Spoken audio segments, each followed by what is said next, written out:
सुहागरा त गेलिए खिसियाई बोलू कथी लेबै जाना मुहावा दिखाई छैये सुहागरा त गेलिए खिसियाई बोलू कथी लेबै जाना मुहावा दिखाई लगे छे गरमिया बिना बडुलइए देता हो ना ए राजा हो मेरे लिए कूलर लगवाइए देता हो ना ए सैया हो मेरे लिए कूलर लगवाइए देता हो ना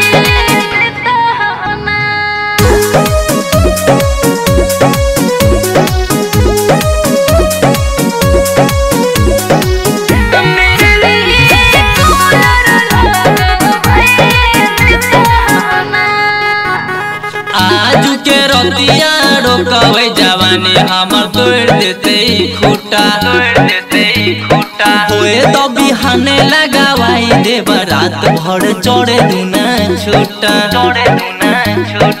आजू के रतिया जे रोकवे जवानी हमर तोड़ देते खूटा होए तो बिहाने लगावाई देब रात भर चढ़े दुना छोटा गुलाब के फूलवा से सजिया सजाइए देता हो ना ए सैया हो मेरे लिए कूलर लगवाइए देता हो ना करे जहाँ मेरे लिए कूलर लगवाइए देता हो ना मेरे लिए कूलर लगवाइए देता हो ना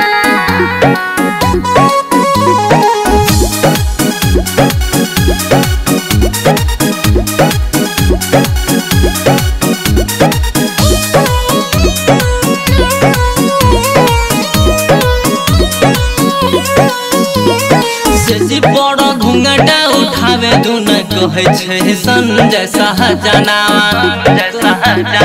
दीपक पर दीपक के है बाता मानो सुनहि कुलर कहरानावा से जी बड़ा घूंघटा उठावे दुन कहे छे संजय सहजनावा दीपक पर दीपक के बाता मानो सुनहि कुलर